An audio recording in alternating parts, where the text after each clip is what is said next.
Allah ɓiɓɓe fulɓe andu diine maɗa sukaɓe heblo Likseba TV garti yewtidde moɗon taw koye sowtowol musidɗo guiɗe moon sehil moon ceerno Bofo ken wayluɓe sawru mbaggu kay holto ngu fi koye daral Likseba gorgol ɗo o yoɗat saaha gonɗen koye daral enen kucciri e jinnaɓe meɗen e mawɓe meɗen taw kadi koye ɗo e daral Likseba sen mbi daral alay sago noon kaalen joomen jawdi en alay sago noon ɓe mbawa haalande meɗen caɗele mabɓe eɗen gandi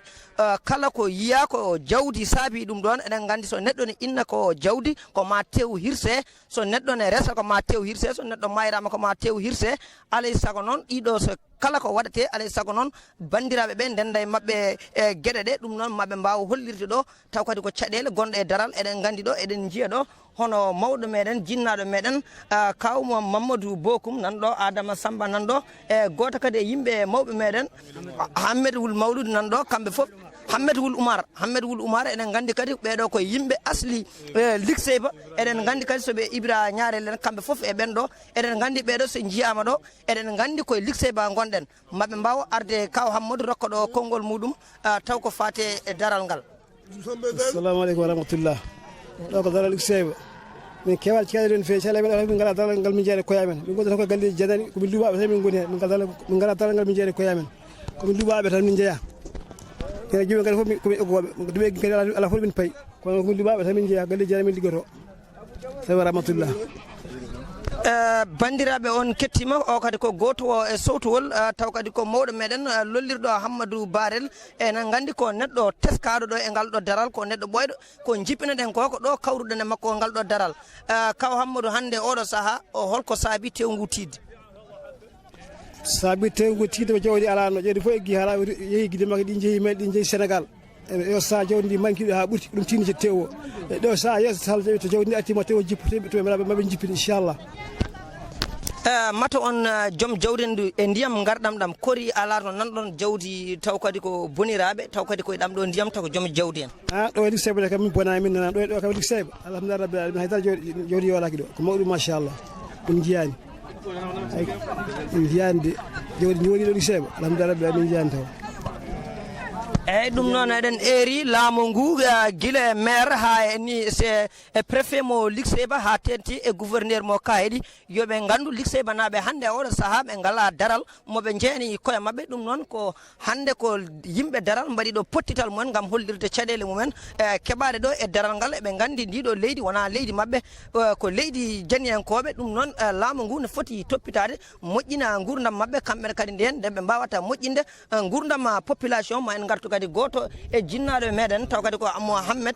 Hammed Wul Oumar ko goto e Likseba najo goto jeeyaɗo e asli Likseba ko neɗɗo teskaɗo ɗo e nder Likseba haysa ari to Nouakchott e daral to Nouakchott eɗen teskimo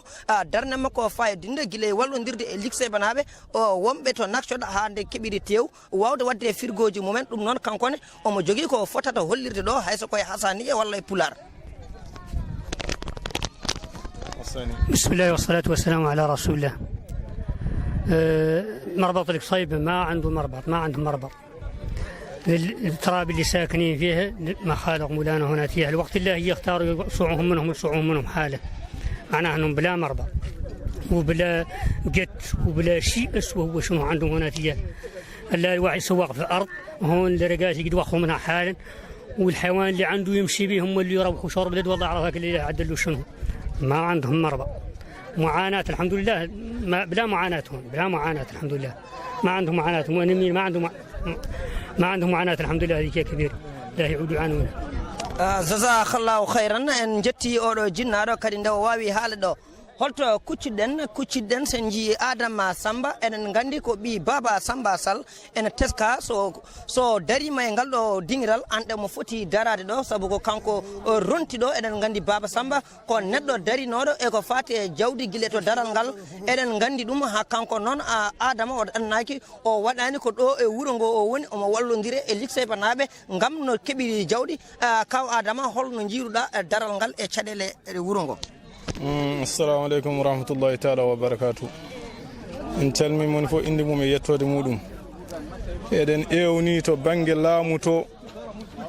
yo wallu en dañen daral eɗen mankira daral no feewi yimɓe ene jiɗi liggade kono ene manki dañde nokku mo ngoni taw kañum en jeeyani koye mumen ngoni ɗo tan koye nokkuji janandi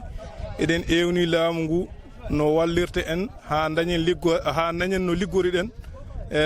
ballen wuro ngo kadi wuro ngo wallen sen dañi daral tan ma en dañno liggoriɗen ko ɗum kam woni hande caɗele meɗen ko ɓurɗen wullitade eyyi kaw Adama hande oɗo saaha holko saabi holko woni différence ndungu e ceeɗu so tawi jawdi no enen gandi e ceeɗu ngu jawdi ndi tiiɗi e ndungu ngu hol kadi ko addanta ɗum ha weeɓa hol sababuji gonnoji hen ha jawdi webta yimɓeɓe neɗɗo fof wawa hebde dammugol ko fewnir haaju mum eyyi ceeɗu ngu so ari nde wannoon jawdi ndi ko eggori ko ɗum tagata jawdi ndi tiidde so jawdi ndi eggi ko heddoto gay ko wona ko heewi no feewi ko ɗum tagata jawdi ndi tiidde ewa alhamdulillahi tawi ndungu ari noon ma jawdi ndi usto o arta e prix mum normal ewa tew daña webde no jiɗirɗen ni mata laamu ngu e ceeɗu he ɓe gaddi ballal mabɓe faade aynaɓe ligseba faade joom daral en e caɗele eɗen gandi ceeɗu ngu muusi toɓano rawane alhamdulillah hikka tooɓi holno ɓe laamu ngu no wawi liggorade moɗon maton keeɓi haqqeji moɗon e ko laamu ngu yaltinno ko faate e gueɗe ballirgol aynaɓe minen kam to banggue daral gay minen ala ko min ji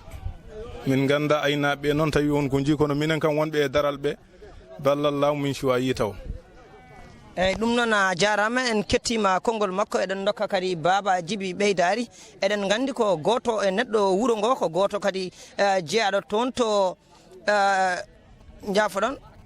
ngappugo eɗen gandi kadi ko neɗɗo mawɗo e nder wuuro ngo ɗum noon kanko noon mo jogoto yiyande ko fotata haalde min haalama hewani ko haaltano fof haalama koɓe mbi ko minen fof ɗum min mbi kadi wawa junnade haala he mi weltima eyyi haalama ko ɗum tan woni ko jinnomi haalde ko haaltano fof on kaali balle daral ngal ne foti dañirde daral ballon ɗumen ɓe mbawa wallude on no tew ɓe mballa on haaju moon fof no jiɗɗon gaɗon tawonɓe ɓe mballa on eyyi ko ɗum tan min ne jinmi haalde wawa junnade haala wonnomi wona haalyanke on jarama onon joni jiɗɗon ko laamu ngu sottana moɗon ndiɗo leydi walla ɓe eggina moɗon to nokku goɗɗo holto ɓurata fewde moɗon to jiɗɗon daral ngal watte eɗen gandi والصلاة والسلام على رسول الله بالنسبة لمقاطعة القصيبة فاته المربط هون جاوا البلدية هون ونعتوا لها بليدة النهار تعود فيها المربطهم غير ما ساعدوهم فيه بليدة هي هون فات تيفات وافقت معاها عليها ونعتوها لهم يا غير ما عدلوها لهم حتى الآن أسمعت معناها أن المربط متوافقين يختاروا بليدة معينة ذيك إياها يا غير دولة ما ساعدتهم فيه ما بناتوا لهم ولا شغلت فيهم معناها أنهم يختاروا طالبين من الدولة تعطيهم مربط يعودوا فيه يأمنوا فيه رؤوسهم يأمنوا فيه حيوانهم وهو اللي يلا نختار هكذا eyyi ɗum noon en kettima ma kaw Hammadou kadi artan meɗen taw kadi koye Pular o holno laamu ngu jiɗirɗon mata jiɗɗon ko heddade ɗo e daral ngal walla jiɗɗon ko laamu ngu nawtuma banggue goɗɗo place mo dokkaɗon fof no moƴƴi e hol onon to jiɗɗon ɓuura yidde waɗede daral ngal minen tawi ɗa